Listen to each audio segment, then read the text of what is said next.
So when we talk about running ads currently, knowing like, again, once you are sort of aware of these changes, you obviously are going, as you said earlier, like 95% of real estate agents normally would not violate this rule intentionally or this act intentionally, but obviously they want to be as safe as possible.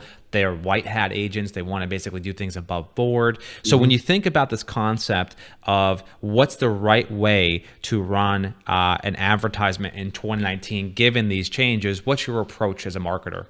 Well, I'm going to basically quote my contact from NAR.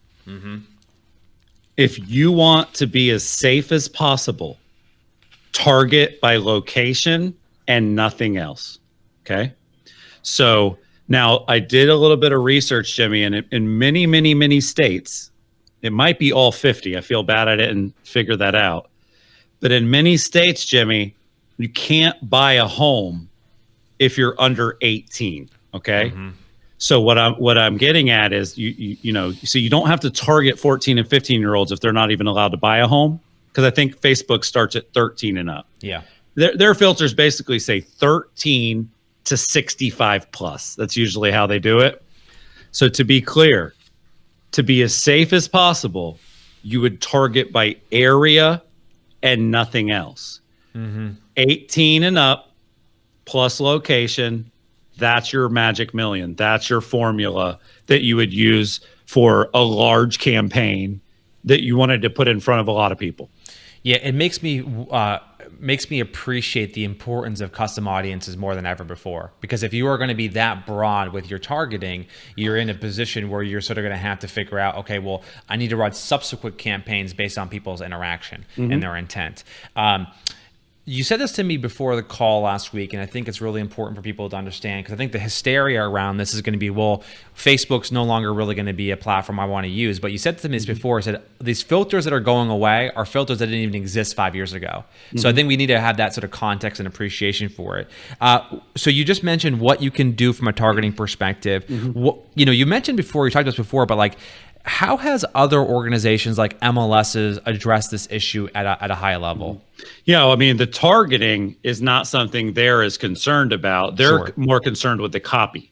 Yep. So if I go in the MLS and I get a listing and I put something that's like kind of like breaks the rule and then I submit it, well, because of the way syndication works, that violation is going to be public facing, right? So as soon as I put it in the MLS and it goes on Realtor.com and it goes on Zillow and all these guys' site, if I use words that violate the act in my MLS description, that violation gets syndicated. Yeah. And that's obviously a problem. So there's some MLSs, like one of the ones we researched was Clarity by CoreLogic. And what they're doing is they're kind of calling it like a smart MLS. At the MLS level, if any of these keywords or protected classes are addressed in an MLS description, they should stop it when they submit it.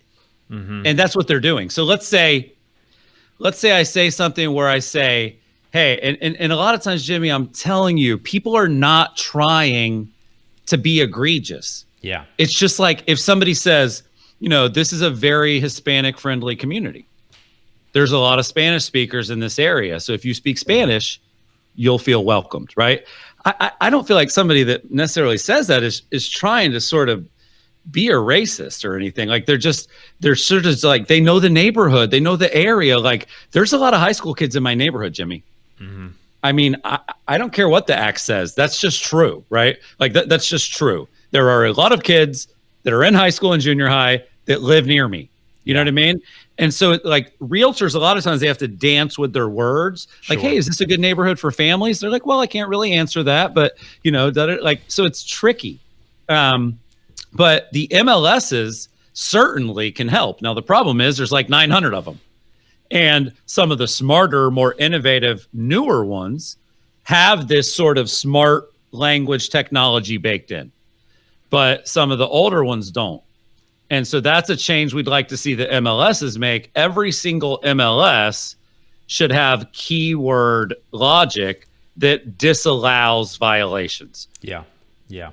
Yeah, it's going to be really interesting to see how this kind of plays out as it relates to sort of the different ways in which you can sort of intentionally and unintentionally sort of violate this act. But what you said there was, I think, really smart. As I remember, it's copy and targeting. So copy is relatively easy. Like copy is like just do not say these particular phrases. And every real estate agent should be very much aware of what those phrases are. We obviously include the slide earlier, but the targeting is the one where people are still getting a little bit hung up. I'm monitoring the chat right now, Chris, and people are still kind of asking about geographic location and about zip code. And guys, we said this earlier in the call, from the information we have available to us, from Chris's sources at NAR, from what Facebook has said, from what HUD has said, all the information leads us to believe that a geographic area is not a protected class.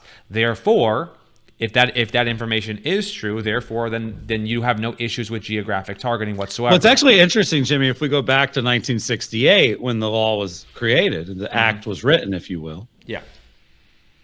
It's funny that the purpose, a big part of the purpose was actually that a geographical area would not define a class of people, right? Yeah. That was sort of the whole point of it. Like they were trying to eliminate that geographic areas would define income, would define race, would define marital status. So yeah, geographical areas are not classes of people.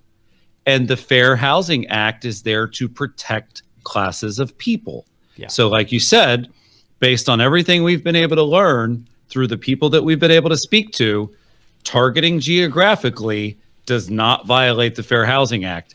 The second that you add a filter to that geography, Yeah.